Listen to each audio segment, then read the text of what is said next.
Hi there, today I'm going to show you how to make this cute card, which is made with a lot of the free items that you get from Stampin' Up! During Celebration, the free designer series paper, free stamp set, and this would be a great card for someone who's moving. It says you're never more than a thought away. That's from the Whimsical Words stamp set. So let's get started.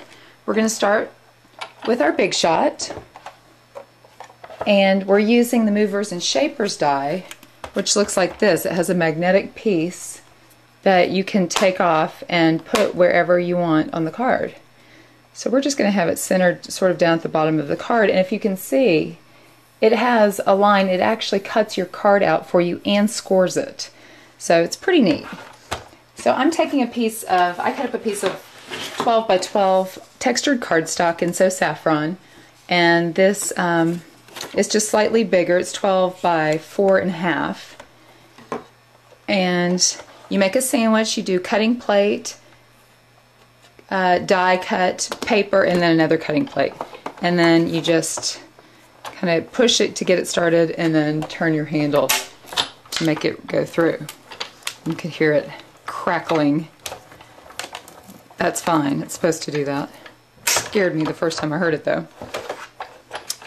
So there's that, and you can see the card is cut out with a score line there, and the piece cut out, and it has a little dotted outline, which I love. And then, of course, you end up with this little piece, which is the same shape as our curly label punch, but it's slightly bigger, so I'll save this for another use. Now I'm going to run that piece back through again, but this time I'm going to put a piece of Old Olive cardstock on there.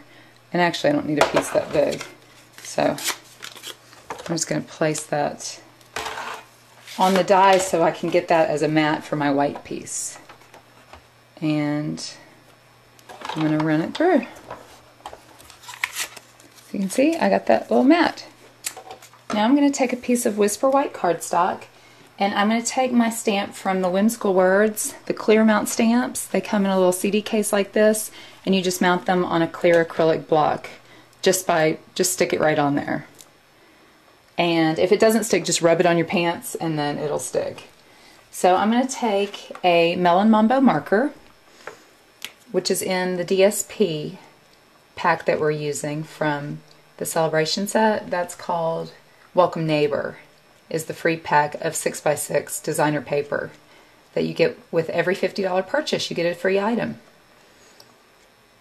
So I'm going to color directly on my stamp with my Stampin' Right markers. This one's chocolate chip.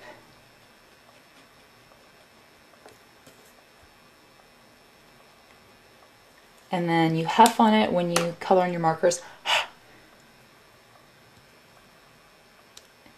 Perfect. Now I'm going to take my curly label punch, center it,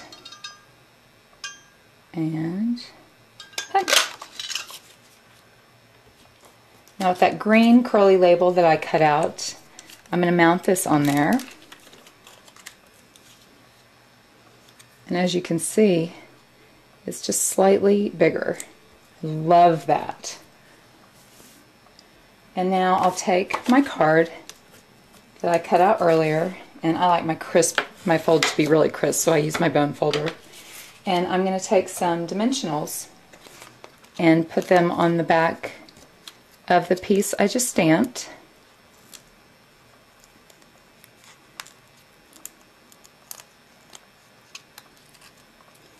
And then I'm actually going to place it just by closing the card, putting it like that. And you open it up, it fits right perfectly in there. Now I'm taking two pieces of designer series paper that I've pre-cut, 1.5 by 4.25. And my big pet peeve with cards is I don't like to open it up and see ribbon inside or the back of brads. I just like it to look more finished. So what I'm going to do is I'm going to put some snail all along the edge of one of these two pieces, and then I'm going to mount it just on the edge of that piece. And then I'm going to add some snail on either end in the middle. That's where I'm going to mount my ribbon.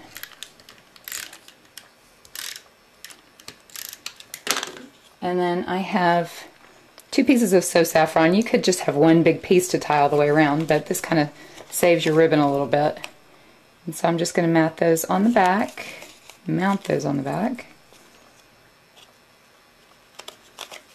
See how they are? Like that. And then I'll take my piece of DSP and I guess I'm doing it a little differently. Yeah, I like it better this way. Do it like that on the card. And then since the paper is already down on the card, it gives you a lot more stable surface for tying the ribbon. And perfect knot is right over left, left over right. Well, you can see I'm wasting a lot of ribbon anyway because I cut those pieces really big. But there we go.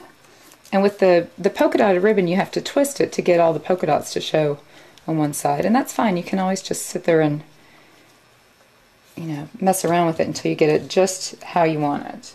And then I'll take my super sharp ribbon scissors and cut. And there you have it.